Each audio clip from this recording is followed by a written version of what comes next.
7. Brilliant bikes. Listen. Ruby's 11, and she loves making things. She's loved making all kinds of things since she was about 3. Her parents didn't buy her dolls or clothes for birthday presents. They gave her paint, glue, scissors, and pieces of wood. Ruby wants to be an engineer. She made a brilliant toy racing car 6 months ago. And I'm going to make the fastest racing car in the world one day, she told her grandfather. Last month, Ruby was walking past the town fire station when she saw a poster on the wall. It said, Under 12's bike race, 21 kilometres. Sunday, June the 18th. Email richard.black@met.au or phone 933 572 to find out more. Ruby knew her bicycle wasn't fast enough to win a race. It was also too small for her now. Perhaps I can make a new one, she thought. Could I have the old metal lamp that's in the cupboard under the stairs? She asked her mother. You never use those old motorbike parts that are in your garage, she said to her uncle. Can I have some of them to help make my new bike? She asked other people in her family for different things too.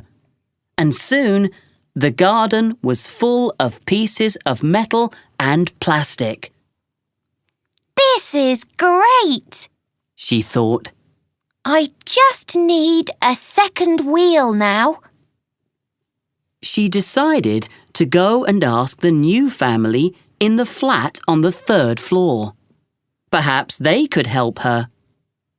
She ran upstairs and knocked on the door. What do you want? Said the girl who opened it. Have you got an old bicycle wheel? Ruby said. I need one so I can ride in the under 12's race. No, I haven't, the girl said. Her name was Victoria Rich. But I'm going to win that race. My brilliant silver bicycle is the fastest bike in town. Now please go away. I'm playing the piano. And Victoria Rich closed the door. Well, thought Ruby. She wasn't very friendly. Ruby's grandfather phoned her that evening.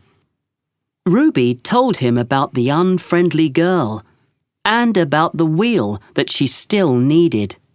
I'll come and see you tomorrow, he said. I'll bring you a wheel and something else that will help.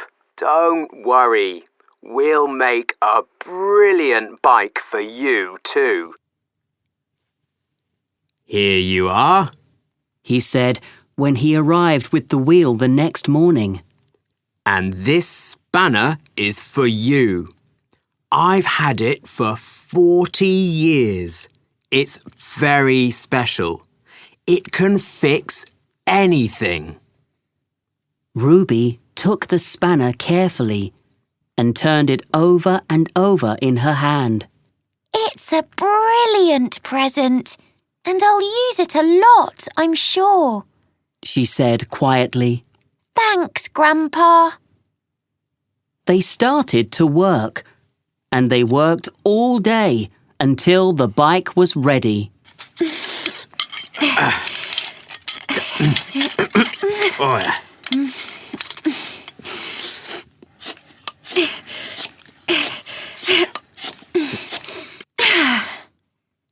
Ruby stood up and looked at it. Wow! It's brilliant, Grandpa! She laughed. She went riding on her bike every morning, and each time she rode it faster.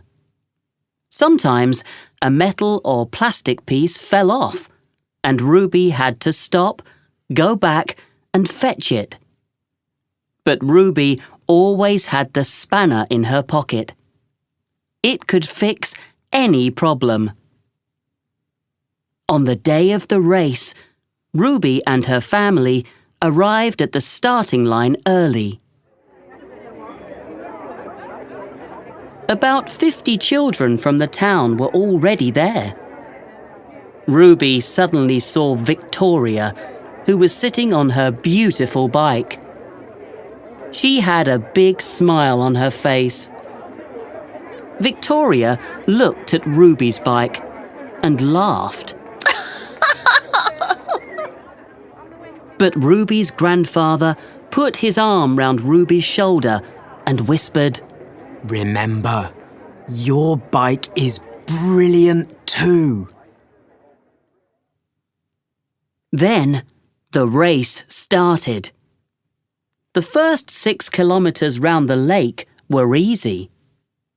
The next 5 kilometres through the wood were more difficult, and 4 of the children decided to stop.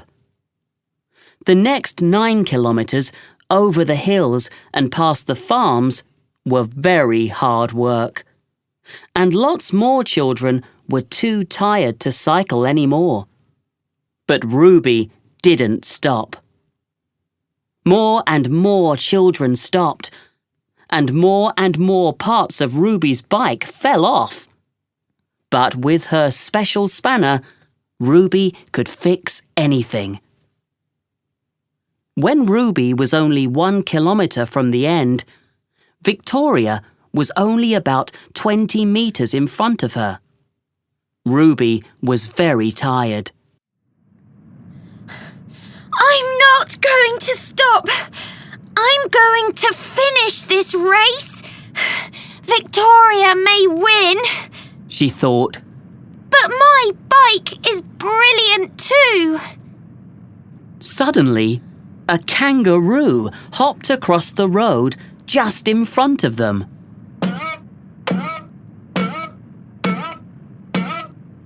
Victoria nearly fell off because she was so surprised. Her back wheel started wobbling very badly, so she got off to look at it. Wow, I may win now. Ruby thought when she raced past Victoria. But Victoria looked so angry and sad that Ruby turned her bike round and cycled back again. I can fix your bike with my special spanner. Ruby said. It will only take a minute. Don't worry. You're very kind. Victoria said.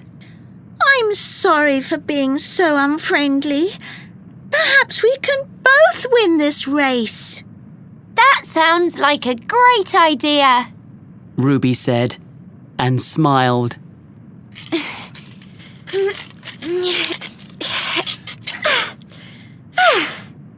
There! It's fine now. Wow! Victoria and Ruby got back on their brilliant bikes and cycled together to the finishing line.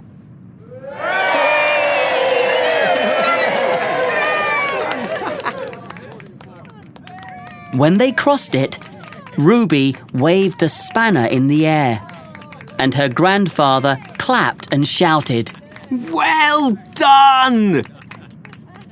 One day, Ruby, he said.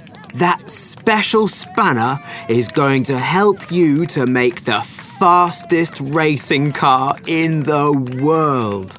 I know. Ruby answered.